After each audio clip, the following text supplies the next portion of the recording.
সুপ্রিয় শিক্ষার্থী বন্ধুরা, আশা করি তোমরা সবাই অনেক ভালো আছো।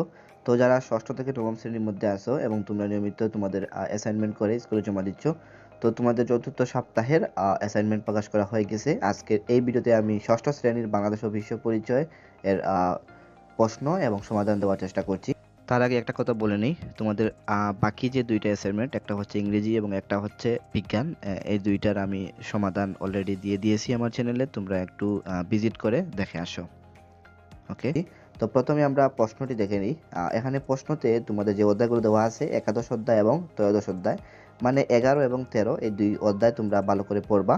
এখানে তোমাদের কাজ হচ্ছে তোমার পরিবারের সদস্যদের কোন কোন কাজ টেকসই উন্নয়নের অন্তরায় তা চিহ্নিত করে একটি প্রতিবেদন উপস্থাপন করো। এখানে একটি রচনার মতো দেওয়া হয়েছে।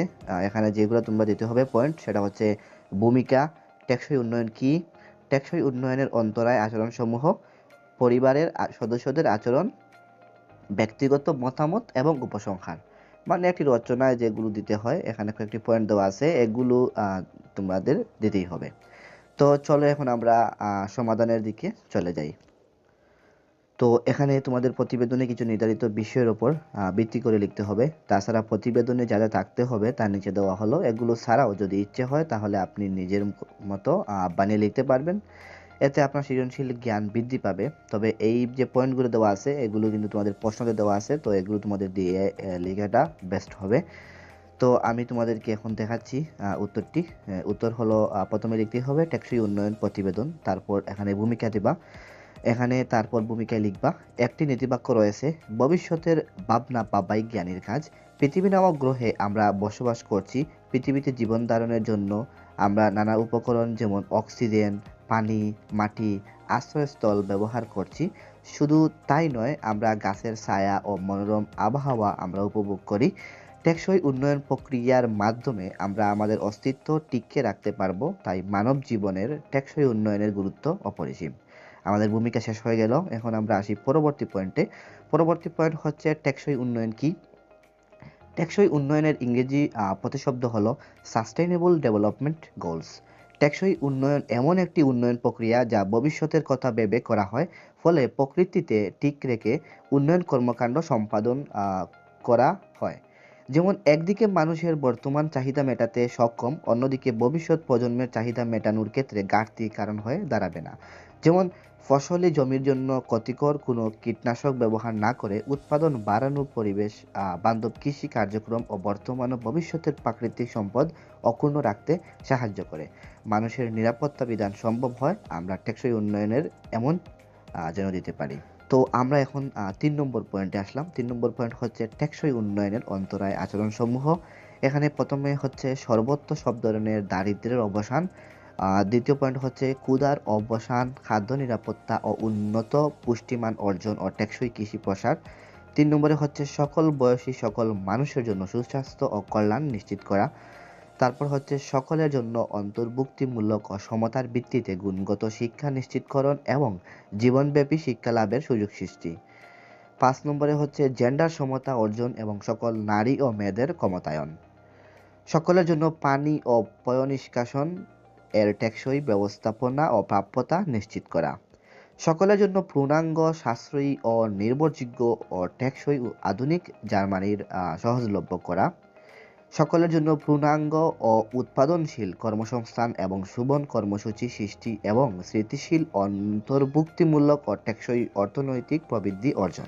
তারপর 9 নম্বরে হচ্ছে অভিজাত সহনশীল অবকাঠামো নির্মাণ, অন্তর্ভুক্তিমূলক ও টেকসই শিল্পায়নের প্রবর্তন এবং উদ্ভাবনের প্রসার। 10 নম্বরে হচ্ছে আন্তর্দেশীয় অসমতা কমিয়ে আনা। তারপর হচ্ছে অন্তর্ভুক্তিমূলক, নিরাপদ, অভিজাত সহনশীল এবং টেকসই নগর ও জনশক্তি গড়ে তোলা। পরিমিত ভোগ ও টেকসই উৎপাদন নিশ্চিত করা।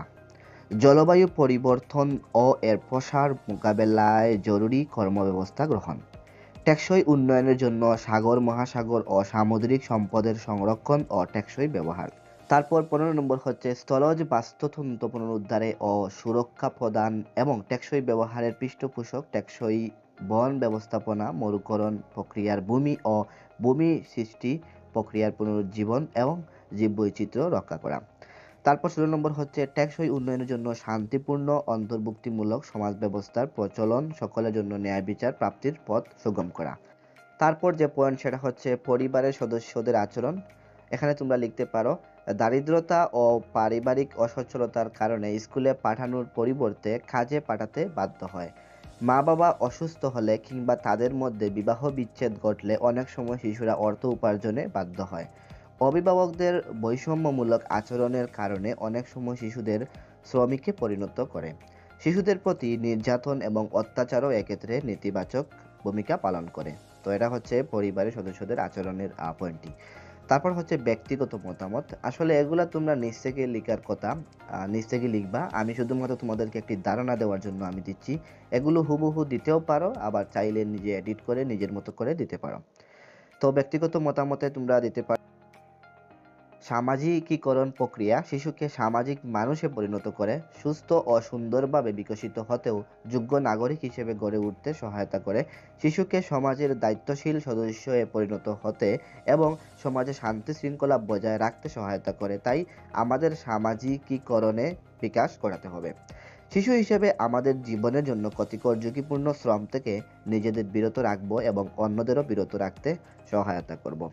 সবশেষে তোমাদের যে পয়েন্ট সেটি হচ্ছে উপসংহার। তো এখানে তোমরা লিখতে পারো, শিশু নির্যাতন প্রতিরোধে আমাদের সরকার কাজ করছে।